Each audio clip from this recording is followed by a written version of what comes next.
مظفرآباد کی تحصیل گڑی دوپٹہ کا رہائشی خاندان انصاف کے لیے اسلام آباد آیا۔ صدر آزاد کشمیر سردار یعقوب خان بھی وہاں کشمیریوں کی آواز بلند کرنے کے لیے پریس کلب آئے ہوئے تھے، لیکن انصاف کے لیے آنے والے خاندان کو سردار یعقوب خان کی بات سن کر نہایت مایوسی ہوئی۔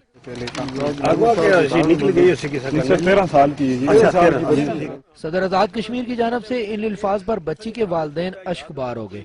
صحافیوں کی طرف سے توجہ دلانے پر شاید جناب صدر کو رحم آ گیا اور انہوں نے خانہ پوری کے لیے آزاد کشمیر پولیس کے اعلیٰ افسر کو فون کیا اور اس کے بعد آتم تائی کی قبر پر لات مارتے ہوئے مظلوم خاندان کے ہاتھ پر 1000 روپے بھی رکھ دیے۔